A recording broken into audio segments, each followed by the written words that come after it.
तो strength of materials का एक मैराथन हम लोग करते हैं, ठीक है। और आगे अगर ये सही लगा सीरीज तो और इसको कंटिन्यू किया जाएगा, ठीक है, अगर सपोर्ट मिला तो, ठीक है। तो सबसे बड़ा बात ये है कि इस स्ट्रेंथ ऑफ मटेरियल सब्जेक्ट में जो सबसे बड़ा एजम्पशन है, जो 99% लोग पूरा सब्जेक्ट पढ़ लेते हैं लेकिन फिर भी उनको नहीं पता होता है ये एजम्पशन क्या है, ठीक है। वो एजम्पशन ये है कि कंपोनेंट्स जो भी हम बात करते हैं, बीम्स हो, कॉलम्स हो, ठीक है, उनका हम मास को इस चैप्टर में डील नहीं करते। Components are assumed to be massless. Now the question is why.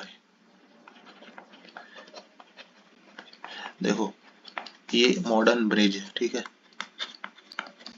पुराना ब्रिज देखना, उसका यही सेम ब्रिज जो है पुराने समय में बहुत हेवी हेवी रहता था, और आज के डेट में देखो यही सेम पर्पस ये स्लिम ट्रिम ब्रिज फुलफिल कर दे रहा है। तो हम अपना मटेरियल को सेव कर रहे हैं कि नहीं कर रहे हैं? By reducing mass we are saving the material and ultimately we are saving the cost। तो ये सबसे बड़ा पर्पस है हम लोग का, इतना हैवी हैवी कैलकुलेशन जो हम लोग कर रहे हैं इस सब्जेक्ट में, उसका ये एक ऑब्जेक्टिव है कि हम लोग को मटेरियल को यानी अपना कॉस्ट को कम करना है, ठीक है। जब यही काम एक छोटा सा पतला सा मेंबर कर दे रहा है, ये देखो इस ब्रिज का जो कॉलम है उसको, उसका पतला ही देखो, ठीक है। यही सेम पुराने जमाने में लंबा मोटा मोटा कॉलम करता था ये काम। हम लोग बाय मैथमेटिकल कैलकुलेशन किस लोड पर क्या होगा, कहाँ पे क्या होगा, ठीक है, सॉफ्टवेयर्स का यूज करके इस कंक्लूजन पे आ चुके हैं कि सेम चीज जब एक छोटे मेंबर में भी हो जा रहा है, कम मास वाले में, तो फिर हम लोग को जो भी कैलकुलेशन करना है, जो भी पढ़ाई करना है, वो मासलेस एज्यूम करके करना है, ठीक है। और भी बहुत सारे एजम्पशन है, जैसे हुक्स लॉ पे बात होता है। हुक्स लॉ पे हम लोग इलास्टिक लिमिट, प्रोपोर्शनल लिमिट के अंदर ही बात करते हैं, ठीक है। जो भी सब्जेक्ट पढ़ेंगे वो जैसे जैसे हम लोग पढ़ते हैं बेंडिंग, स्ट्रेस, टॉर्शनल, वो अपने आप आते रहेगा, लेकिन सबसे बड़ा assumption यही था, ठीक है, जो 90% लोग को नहीं पता रहता है, ठीक। अब आते हैं हम लोग व्हाट इज स्ट्रेस।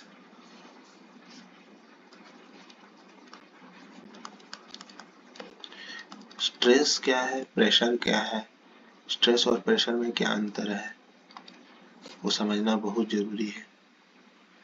देखो,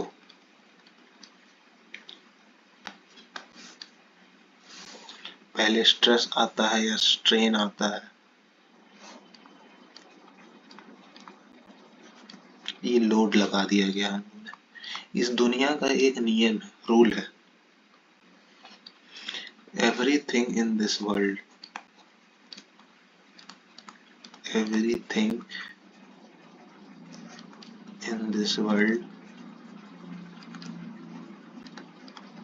try to be in its minimum potential energy state।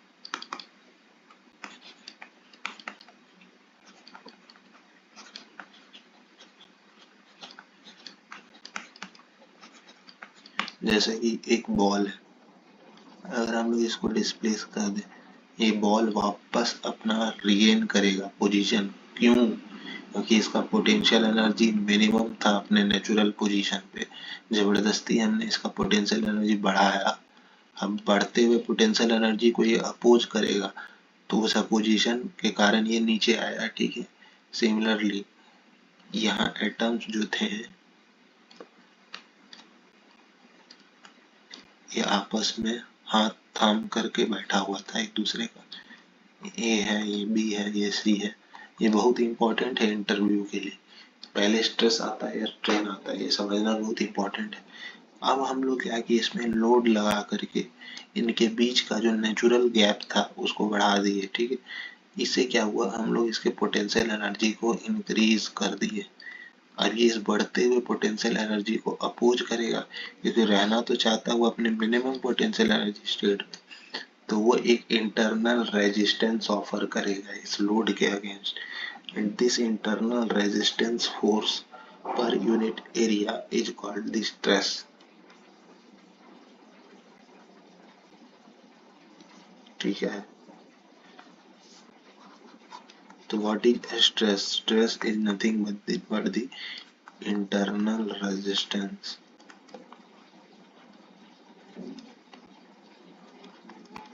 offered against external load. Internal resistance force per unit area offered against external load.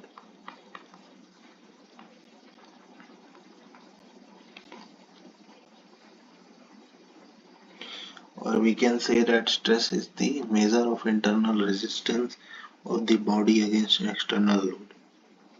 It is defined as the internal force per unit area. इसे ऐसे define करना ज़्यादा सही रहेगा.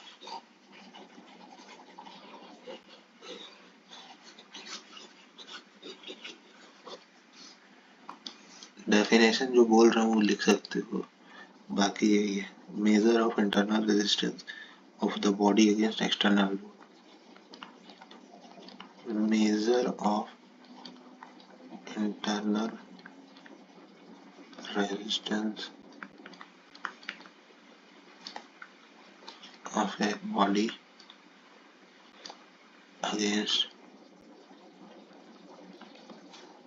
external load and is defined as internal force at any section per unit area. अब इस सवाल का जवाब दो, पहले स्ट्रेस आएगा या स्ट्रेन? देखो, पहले तो डिफॉर्मेशन होगा ना, ये इसका पोटेंशियल एनर्जी बढ़ा क्योंकि हम लोग लोड लगा करके इनका जो नेचुरल डिस्टेंस था उसको बढ़ाएं, जो इसका डिफॉर्म किए हैं उसको. डिफॉर्मेशन मतलब इसका पोटेंशियल एनर्जी को हम लोग बढ़ाएं. अब इस बढ़े हुए पोटेंशियल एनर्जी को अपोज करने के लिए स्ट्रेस इंड्यूस हुआ इसके अंदर. ठीक है, why stress induced? Okay, deformation के कारण उसका पोटेंशियल एनर्जी बढ़ गया. अब उस बढ़े हुए पोटेंशियल एनर्जी को अपोज करेगा वो, इसलिए स्ट्रेस इंड्यूस हुआ. ठीक है, अब खुद सोचो, थर्मल एक्सपेंशन जब हो रहा है, thermal expansion,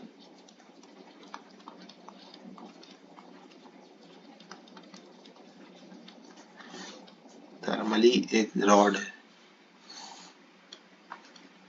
L alpha delta T, ये एक्सपैंड हो रहा है. ठीक है,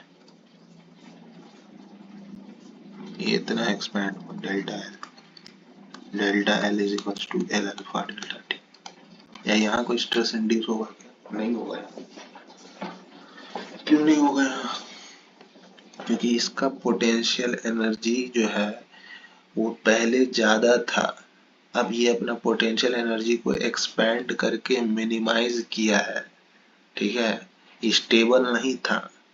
इसका टेम्परेचर बढ़ने के कारण उस पर्टिकुलर टेम्परेचर पे ये, जैसे जो भी टेम्परेचर 25 डिग्री था, ठीक है, इसका टेम्परेचर कुछ इंक्रीज कर दिए 70 डिग्री. ठीक है, अब ये जो है 70 डिग्री पे ये जो टेम्परेचर बढ़ा, इस टेम्परेचर पे ये स्टेबल नहीं है इस लेंथ पे, तो ये अपना लेंथ को फैला लिया. ठीक है, अरे नॉर्मल सा बात है. ठीक है, जब गर्मी लगता है तो हम लोग क्या करते हैं, अपने आप को फैला लेते हैं. ठीक है, ताकि हम स्टेबल हो पाए. तो क्या इस कंडीशन में स्ट्रेस इंड्यूस होगा क्या? नहीं होगा. स्ट्रेस कब इंड्यूस होगा इसमें? स्ट्रेस इंड्यूस तब होगा जब इस रॉड को फैलने से कोई रोके, मत होने दे, मेरे को मत एक्सपैंड होने दे, दोनों साइड से पकड़ ले, रोके इसको, तब जाकर के इसमें स्ट्रेस इंड्यूस होगा. तो पॉइंट है इम्पोर्टेंट, तो लिख लेना इसे. In case of thermal expansion, in case of thermal expansion,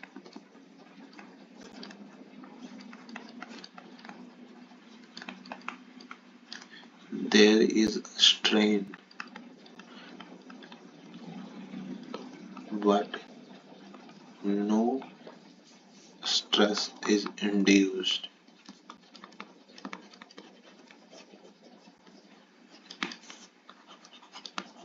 To induce stress,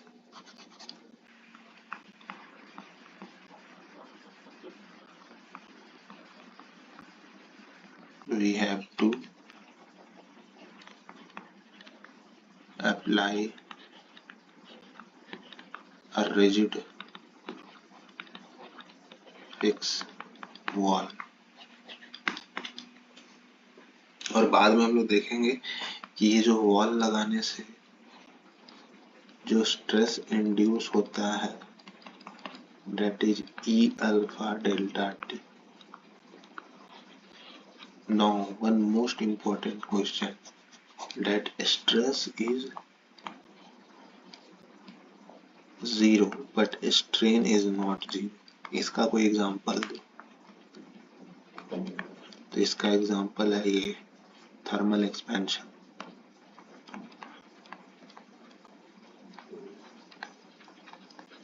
दूसरा, strain is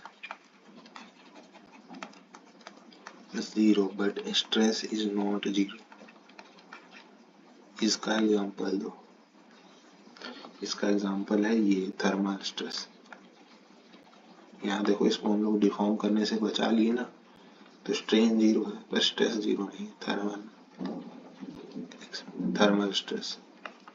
तो अब सवाल उठता है कि इस केस में हुक्स लॉ तो वायलेट हो रहा है। हुक्स लॉ तो वायलेट कर जाएगा ना। देखो, Hooke's law is not applicable for thermal, it is only applied for mechanical। ठीक है,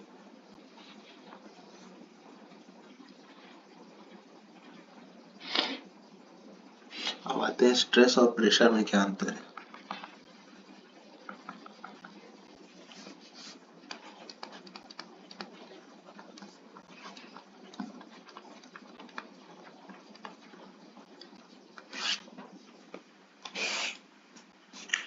इंटरनल प्रॉपर्टी, एक minute,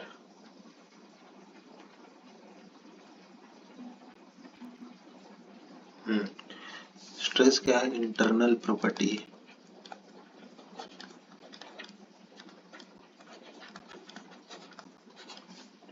It is the measure of internal resistance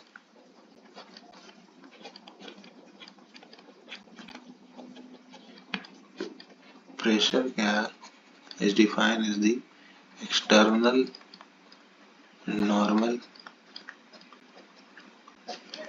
compressive force per unit area।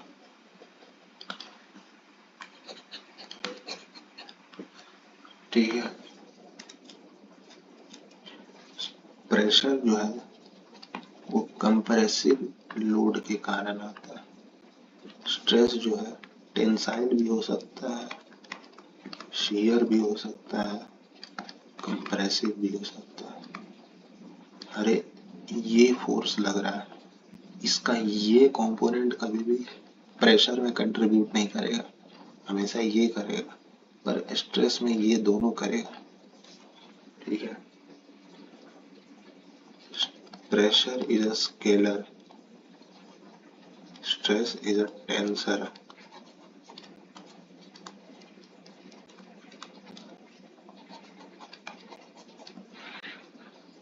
और क्या है, स्ट्रेस मेजर करने का कोई प्रैक्टिकल इंस्ट्रूमेंट नहीं होता। ठीक है, stress can't be directly measure. हम लोग पहले स्ट्रेन मापते हैं बाय यूजिंग स्ट्रेन गॉज या अदर मेजरिंग इंस्ट्रूमेंट होता है। पहले डिफॉर्मेशन मेजर होता है, फिर हम लोग हुक्स लॉ लगा के उसका स्ट्रेस पता करते हैं। Stress can't be directly measured.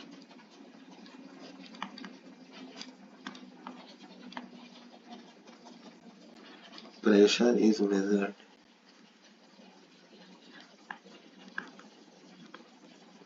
using barometer, manometer and many manometer and many instruments। ठीक है,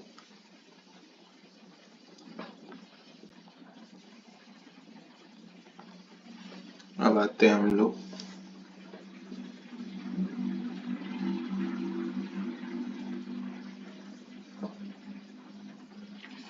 स्ट्रेस टेंसर के ऊपर।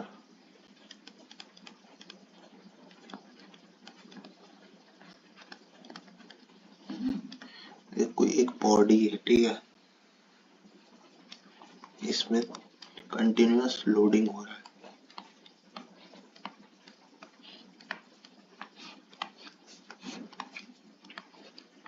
अब इसमें 3 प्लेन है हमारे पास,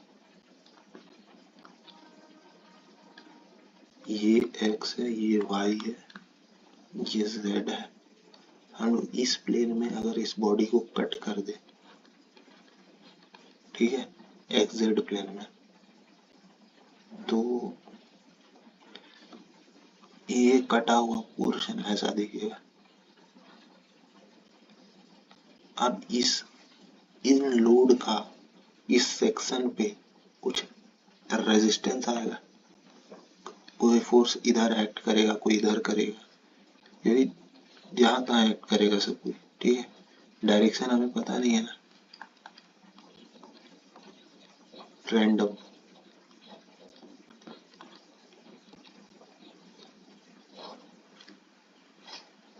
अच्छा, जब हम लोग बहुत छोटा सा एक एलिमेंट ले ले और इसको जूम करके देखें, तो इस छोटे से एलिमेंट में भी फोर्स, जो इंटरनल फोर्स डेवलप हो रहा है ड्यू टू एक्सटर्नल लोडिंग, वो भी जहां तहां होगा।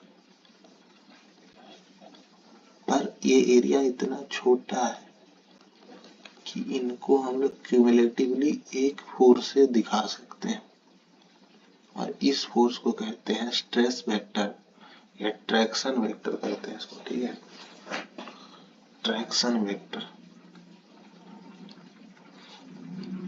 ये सिग्मा। अब ये जो रिजल्टेंट स्ट्रेस है, इस एरिया पे इसका 2 कंपोनेंट होगा, एक अलोंग होगा, एक इसके परपेंडिकुलर होगा। अब सिंस ये प्लेन कौन सा है, एक्स जेड प्लेन, तो ये सिग्मा वाई वाई होगा, ठीक है।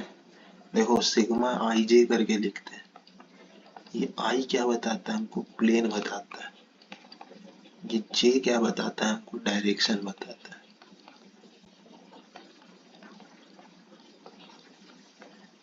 ये क्या होगा, ये रिजल्टेंट शियर होगा जो इस प्लेन में लग रहा होगा, ठीक है। इसका 2 कंपोनेंट होगा, टाउ वाई एक्स और एक होगा टाउ वाई जेड,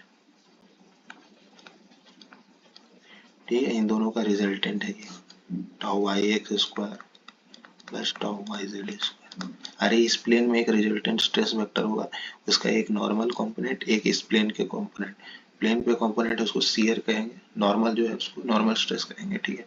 अब इसका फर्दर 2 कंपोनेंट होगा, टाउ वाई एक्स और एक होगा tau y z. Tau y x मतलब वाई प्लेन में, एक्स डायरेक्शन में मतलब इधर, और एक इधर। इन दोनों का रिजल्टेंट एक ये और एक इस लाइन के लॉन्ग, और इन दोनों का जो रिजल्टेंट स्ट्रेस वेक्टर है उस पे ये ट्रैक्शन वेक्टर ये आ रहा है, ठीक है। उसका 2 कंपोनेंट है, एक इसमें और एक इसमें, ये वही है। तो ये तो एक्स जेड प्लेन का कहानी था जब हम लोग इसको ऐसे काटे एक्स जेड के अलावा। उसी तरह वाई जेड प्लेन है, जब हम लोग इसको ऐसे कट करेंगे, ठीक है। उसी तरह एक मेरा एक्स वाई प्लेन है, ठीक है। तो ऐसे हर 3 प्लेन में हर 3 स्ट्रेस आएगा, टोटल कितना आ जाएगा, 9 स्ट्रेस एलिमेंट्स आ जाएगा।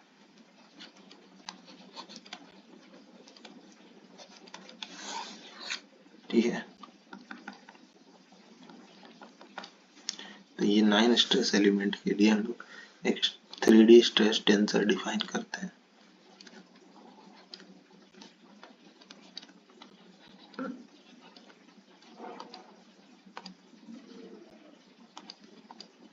Sigma x x, sigma x y, sigma x z, sigma y y, sigma z z, sigma y x, sigma y z, sigma z x,